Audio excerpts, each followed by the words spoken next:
I guess it is strange that here I am in Harlem, but I've tried to make myself a little country's place.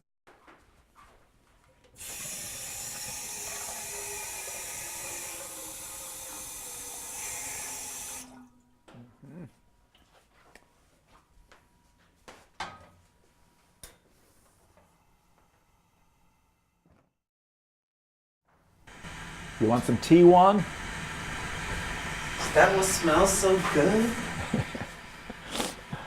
Yes, probably last night's dinner is still on the stove there.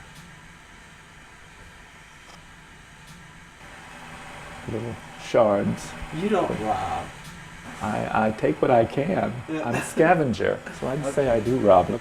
I robbed the identity of these leaves on my cement floor and countertop. I took their profile. As a kid, every summer we went to this glacier lake up in Sherman, Connecticut, in the west of Connecticut. And it was a very wild place. Until that house was put there, there was nothing or no people. So it was a place where me even started from a toddler. My folks gave me a lot of freedom. My brother called it neglect. And we just went out and saw the wild world. And it's aroused my curiosity. So I did have wild places as a kid, and I'm very grateful for that. And I'm concerned that a lot of kids don't have places to be wild and wild places around them. And yet they're wired for it. We are the earth. We're from the earth. Because that's what this ecology, this earth stuff is to me. It's not really about the species or what, it's about the relationship between.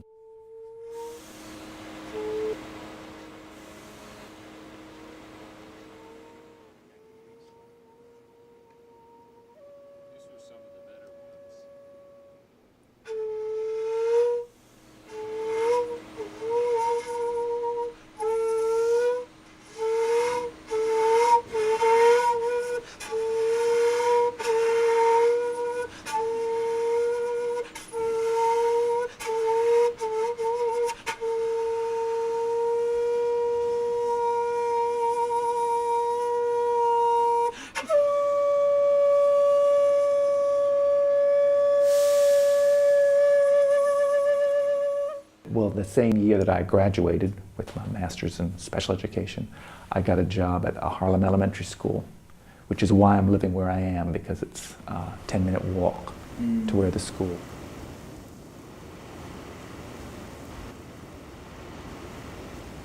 So the first day that I'd been to PS 76 and I sort of thought I got the job. And then I turned, I said, oh my God. I was talking to my whale. Your whale? Yes. Isn't that the eye? Any eyes looking back at your eyes? Then I see here the sloping of the whale as if he's coming out of the water and this land is the water. For the average everyday person who doesn't have that kind of green man thought, who's got somewhere to be or who's just hanging out with the kids because they couldn't take them being in the house anymore, would see this as, oh look, it's a big rock, and they wouldn't stop to say, oh, I think I see a whale in that rock.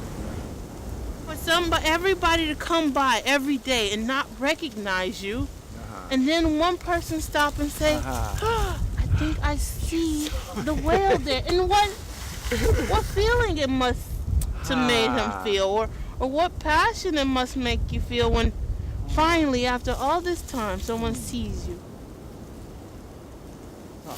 Remember, well, I was on my way to get to school.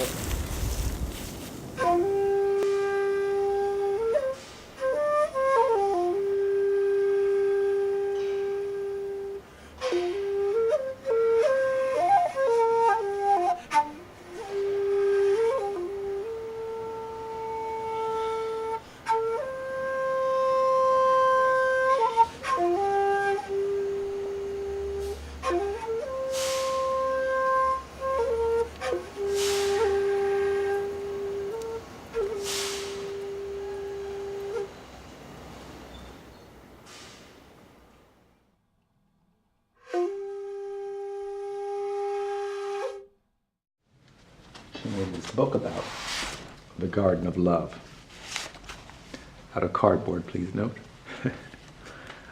but well bound. And here is the Garden of Love. Now, the school is across the street from it, sort of catty corner from it. Here's the before cleanup. This is some of the construction rubble that filled the site. Here it was finally cleaned, and what you see there is the brick path that wound its way through the site. The red brick road, and it sure was a road that led out of the box of the school. The garden stood in such contrast to the confines of the Board of Education, and perhaps some of the confines that kids who don't ever get out of the city can easily surrender to. So for about 13 years I'd walk this way, or I'd take different roads different times. So this is PS 76. I bring in a pumpkin every year, and we'd carve it for Halloween. Eventually we did make a jack-o'-lantern out of it, read the ghost stories, and then I left it in the classroom. Here. Yes, Death in the Pumpkin. It's sort of a visual story of the from whole pumpkin and bringing to the class to the carving of them from a pumpkin's perspective. 1 week later, it's like Harold's getting old. Mr. G, what's happening to Harold? I'm tired. I'm hollow. My walls are sagging. Harold, you look sad. Are you sick? So I came to the school one day. Boys and girls, Harold's time has come. We shall bring him to the garden. Can I carry Harold to the garden? Can I smell the earth and see the sun? Says Harold. Then I came down, I guess it was a break period or something, and one of the custodians said, "What's a bulldozer doing in the garden?" I wrote a song for us to sing as we return Harold to the garden. Goodbye, Harold, become soil. so that little pumpkins have less toil. And so I ran out, that's the office over there, so I ran out of this door and came over here. Your face is moving. There's a puddle under you. Are you dying? That's Chantel asking. I'm melting. My walls are coming in. The bulldozer had climbed right through there. The Garden of Love. Does this look like home, Harold? Ah, yes. And was ripping up the trees. This compost pile is where we put our apple cores and the grass we cut. If we leave Harold here, he will eventually become rich, dark soil. It will rain on Harold. It will be all right, says Harold. I came out here, I said, stop! What are you doing? I found a worm. Prince, can we put that worm into Harold? He stopped for a moment, looked at me, said, this is city land. And he went on and continued to destroy it. Good idea. The worm will help Harold's transformation, and the worm will have food. I also brought a seed from when we opened Harold up. Can Harold have a baby? And the kids in the 5th grade, they were hanging out the window watching the garden that they'd spent 6 years creating, and they watched the trees grow and nurtured them. They watched and destroyed them. Yes, if we put that seed into Harold, we might get a pumpkin vine to grow right from the compost pile. There, my friend. As Chantel gives him the seed. Ah, my seed, my precious seed. I've never been to war. No one's ever tried to kill me. I never had a trauma like that in my life.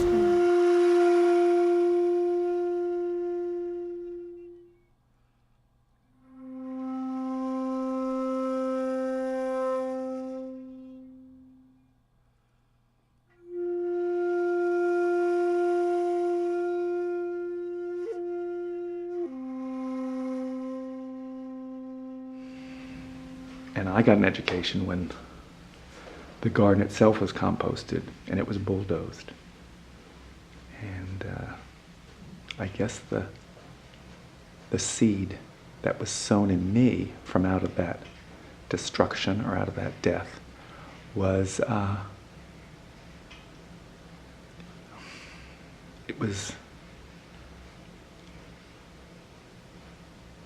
guess that was the seed of Greenland.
Mud, mud, glorious mud.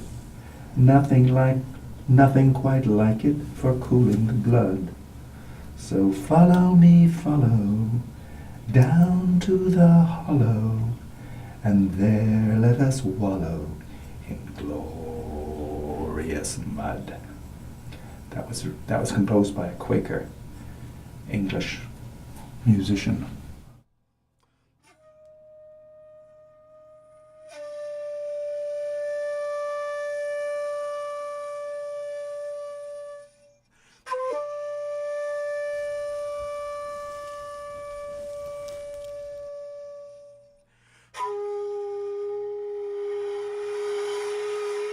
What's his name? He's no longer with us. He was part of a twosome that did very well. They made a hit on Broadway.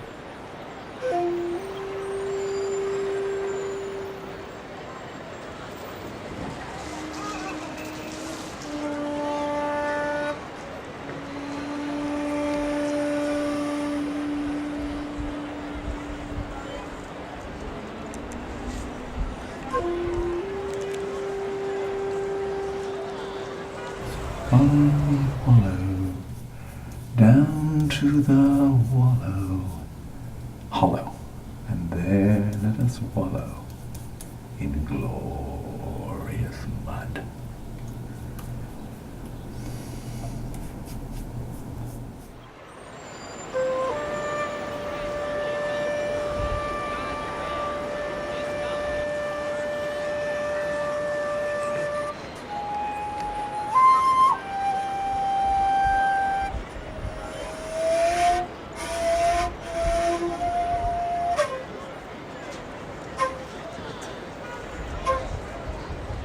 What's better? Greener, browner, more wilder, greener, wholer. I've got the earth about me now.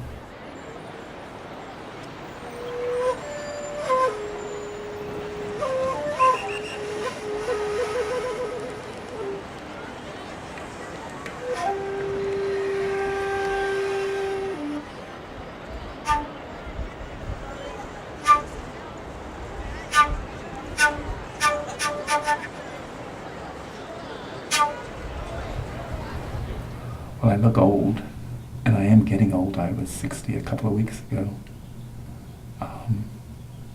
'Cause Tom was some young thing.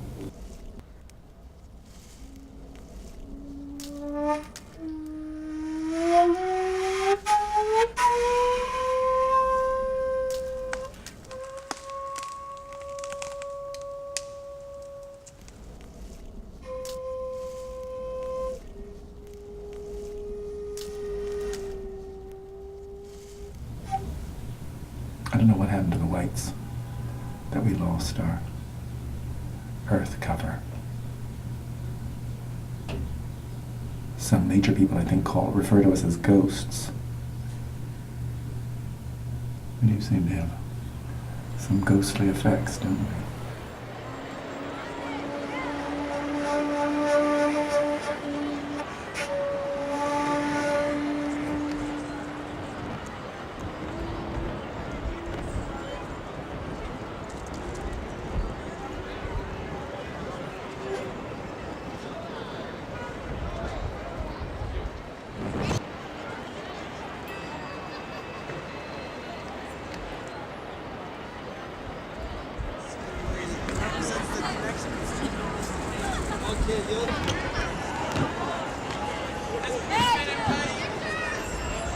Green Man brings out the sap, the juice of humanity.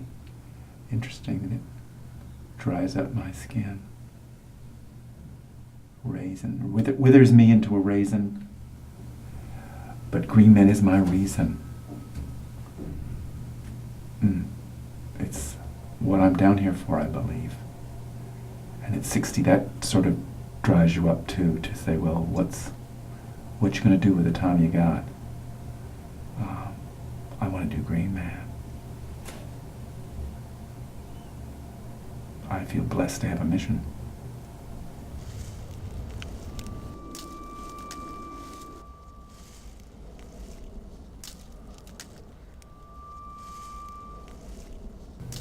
I'm ready for more. It's a ticket for encounter now. I don't have to, well, I can't hide very well like this, but I'm on. About to get in. You've been smoking that magic green. I've been smoking that magic green too, boy. You know what time it is? We smoking that magic green. Oh, he smells it. He smells it. All right, let me see if I got it in here. It's in here somewhere. All right, so yo, relax. Yo, I got a clip. Yo, you can't. The boys around. We can't light this. Relax, yo. That's Get- some get magic money. green for you. How that taste? That's, yeah, that's some sour. That's some sour. Hey, yo, it's too cold to be barefoot. It's too cold for that. It's too cold. All right, good green. Oh, another one? Another one. How about another one? Woo! Oh, ham and Oh, crack. oh no, my drink.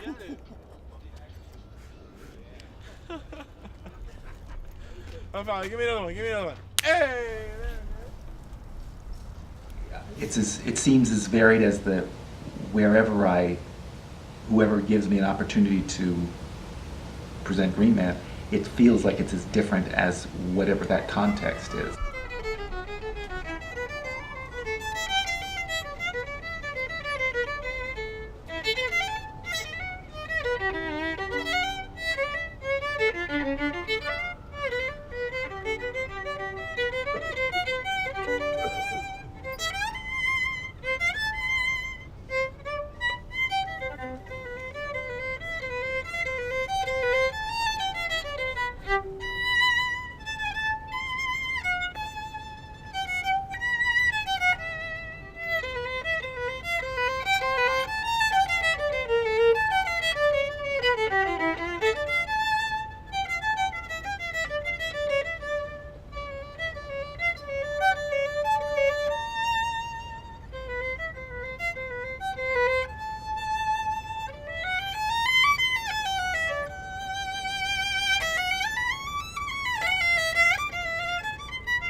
Thank you.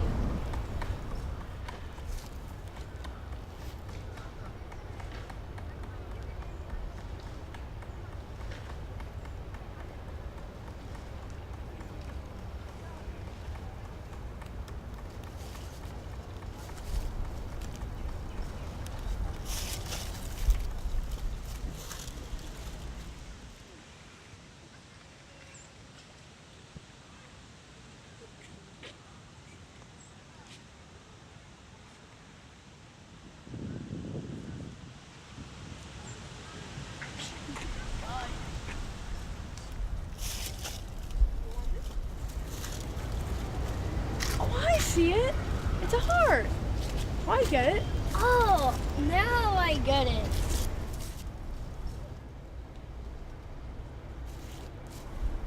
You asked me what a tree was. No, but I mean, I was really into, I don't know, I'm from another planet or I'm whatever, and you were asking us questions that we had to think about. Sometimes over here on the west side, we've got the elm trees. They've got these great gestures. And in the elms, I felt human gestures, like Isadora Duncan, the dancer, who told me. I said, but wait a minute, those are limbs coming up out of the earth. Where's the head? And then I figured, oh, maybe the head is buried in the earth. And maybe that's what the human needs. We're so proud of our uprightness and so ashamed of our feet and everything that's down there. Maybe we just need to be turned upside down and replanted. And maybe this hair that we're so proud of is our roots. And maybe go back to Gaia. Remember, the children are the freshest expressions of the earth. They're born downriver from me. And even if they're born in the middle of a city and they haven't met my friend the frog or had the privilege of climbing trees like I did as a child, it's inside of them. And it's in their imagination. You give them a little freedom. You give them some play space. You give them some slack, and they'll come up with it.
I was walking in the park one day, and there was this man who was selling these praying mantises, and he had them all lined up on one of the park benches.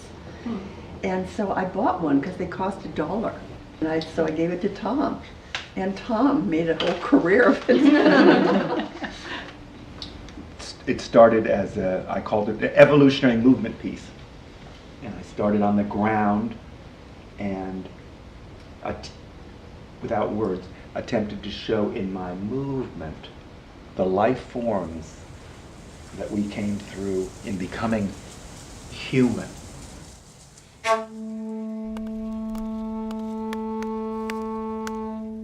Green Man is a sacrificial figure. He's killed every winter and born again in spring.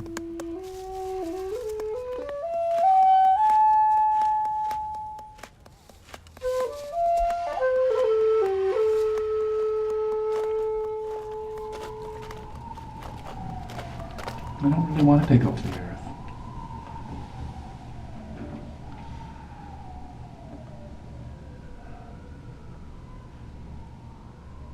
And it would get me a seat in the subway.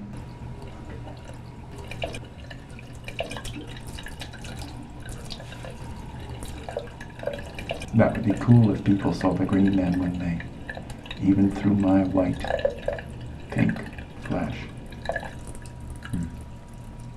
Tom's not ugly either. He's aging pretty well. Wow. Yeah, I do. I trust the green side more.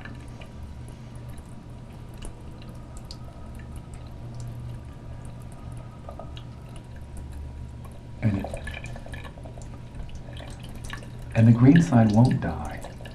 The pink side will. So the more I can get into the Green Man, the more I shall endure. That's the part. It's the thinking part that loses the earth. It gets to be present. It's the brain. The eye. And the senses are green if we let them be. But this is where the assumptions are locked. That's what keeps us from being green. And that's where we are slaves to the culture.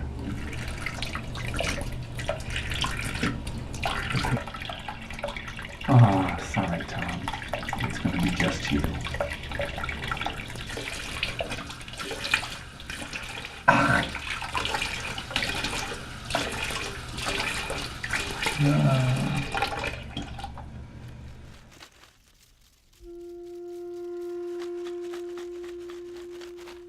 It's in relationship, it's in relatedness. And some of us seem to have lost our relatedness to the earth. Granted, look at it. What do we look out there? We see brick rectangles. There's a tree whispering an older message. Whether the earth will continue to tolerate us and our lifestyles. Children, I trust that within the children are some of the solutions. Hey, this adult needs some help. Hey, this earth needs some help. Hey, this urban neighborhood needs some help.